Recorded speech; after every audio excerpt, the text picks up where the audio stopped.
কিন্তু সম্রাট, মাথায় মুকুট নাই কিন্তু বাদশা। বাংলাদেশ নয়, পৃথিবীর বুকে নির্যাতিত জননেতা ফখরুল ইসলাম আলমগীর আমাদের মাঝে উপস্থিত হয়েছে, মঞ্চে আসন গ্রহণ করছেন। সংগ্রামী সহযোগিতাবৃন্দ,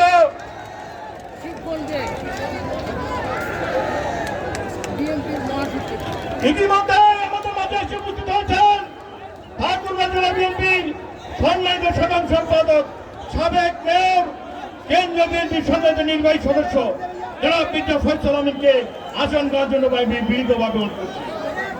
ইতিমধ্যে আমাদের মাঝে এসে উপস্থিত হয়েছেন ঠাকুরগাঁও জেলা বিএনপির সম্মানিত সাংগঠনিক সম্পাদক জনাব জাফরুল্লাহ সাহেবকে আমি মঞ্চে আসি আসন গ্রহণ করতে বিনীতভাবে অনুরোধ করছি।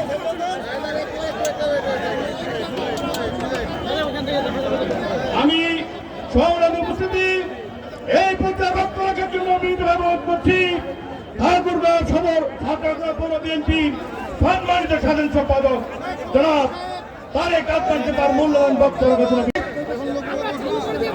আমাদের গর্ব, আমাদের নেতা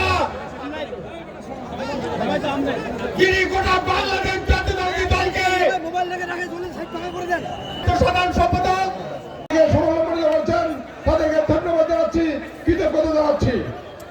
আমি হিন্দু ভাইদের উদ্দেশ্যে দুটি কথা বলতে চাই, যারা আজকে আমাদের জনসভায় এসে জনসভায় সম্পৃক্ত হয়েছেন এবং জনসভাকে সাফল্যমণ্ডিত করেছেন, তাদের উদ্দেশ্যে বলতে চাই, হিন্দু ভাইয়েরা আপনারা অনেকেই যে এই দল করেন আওয়ামী লীগ, আপনাদের নেতা আপনাদেরকে ঠেলে চলে গেছে, কিন্তু আপনারা আমরা আমাদেরকে ভাইদের বাদে আপনারা এখানে যারা আছেন, মিনাস সবাইকে শেষ করো, সাকিব সবাইকে এনে আউট করো।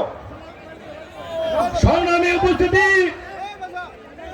ইতিমধ্যে আমাদের মাঝে আসন গ্রহণ করছেন ঠাকুরগাঁও জেলা বিএনপির সম্মানিত সহসভাপতি, ঠাকুরগাঁও বারবার সভাপতি, ঠাকুরগাঁও কোটের স্পেশাল পিপি জনাব অ্যাডভোকেট হালিমকে তার আসন গ্রহণ করার জন্য আমি বিনীতভাবে অনুরোধ করছি। সংগ্রামী স্বাগত এই পর্যায়ে বক্তব্য রাখছেন ঠাকুরগাঁও জেলা বিএনপির সম্মানিত সাধারণ সম্পাদক, এই জামালপুর ইউনিয়নের কৃতি সন্তান এস এম আব্দুল মজিদকে, সাংগঠনিক সম্পাদক এস এম মজিদুল ইসলামকে তার মূল্যবান বক্তব্য রাখার জন্য বিনীতভাবে অনুরোধ করছি। মাননীয় মহাসচিবকে 19 শত ব্যস্ততার মাঝেও আমাদের জামালপুর ইউনিয়নের শিবগঞ্জ কলেজ মাঠে একটি জনসভায় উপস্থিত হয়েছেন, এই জন্য ওনাকে ধন্যবাদ দিতে চাই। ধন্যবাদ।